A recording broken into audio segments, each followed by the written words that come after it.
The Scarlet Pimpernel by Baroness Orsay. Chapter 13. Either or. The few words which Marguerite Blakeney had managed to read on the half-scorched piece of paper seemed literally to be the words of fate. "Start myself tomorrow." This she had read quite distinctly. Then came a blur caused by the smoke of the candle, which obliterated the next few words. But right at the bottom there was another sentence like letters of fire before her mental vision. "If you wish to speak to me again, I shall be in the supper-room at 1 o'clock precisely." The whole was signed with the hastily scrawled little device, a tiny star-shaped flower which had become so familiar to her. 1 o'clock precisely. It was now close upon 11. The last minuet was being danced, with Sir Andrew Ffoulkes and beautiful Lady Blakeney leading the couples through its delicate and intricate figures. Close upon 11. The hands of the handsome Louis XV clock upon its ormolu bracket seemed to move along with maddening rapidity. 2 hours more, and her fate and that of Armand would be sealed. In 2 hours she must make up her mind whether she will keep the knowledge so cunningly gained to herself, and leave her brother to his fate, or whether she will wilfully betray a brave man whose life was devoted to his fellow men, who was noble, generous, and above all unsuspecting. It seemed a horrible thing to do. But then there was Armand. Armand too was noble and brave. Armand too was unsuspecting. And Armand loved her, would have willingly trusted his life in her hands, and now, when she could save him from death, she hesitated.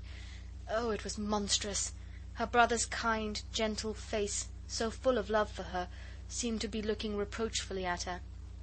"You might have saved me, Margot," he seemed to say to her, "and you chose the life of a stranger, a man you do not know, whom you have never seen, and preferred that he should be safe, whilst you sent me to the guillotine."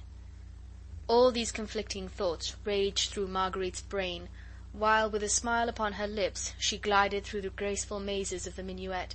She noted, with that acute sense of hers, that she had succeeded in completely allaying Sir Andrew's fears.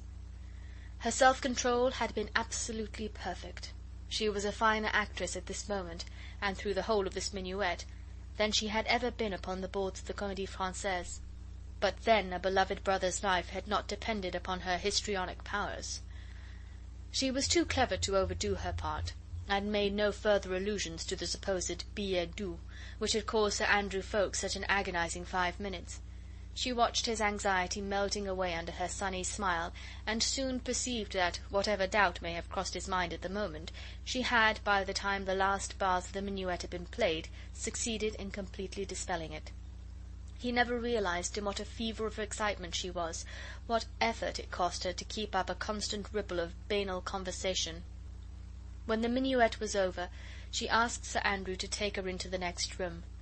"I have promised to go down to supper with His Royal Highness," she said. "But before we part, tell me, am I forgiven?" "Forgiven?" "Yes. Confess, I gave you a fright just now.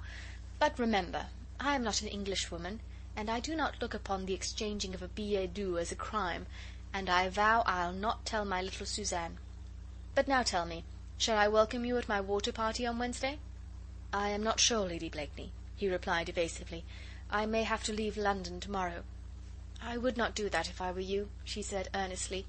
Then, seeing the anxious look reappearing in his eyes, she added gaily, "No one can throw a ball better than you can, Sir Andrew. We should so miss you on the bowling green." He had led her across the room, to one beyond, where already His Royal Highness was waiting for the beautiful Lady Blakeney. "Madame, supper awaits us," said the Prince, offering his arm to Marguerite, "and I am full of hope. The goddess Fortune has frowned so persistently on me at hazard, that I look with confidence for the smiles of the goddess of beauty."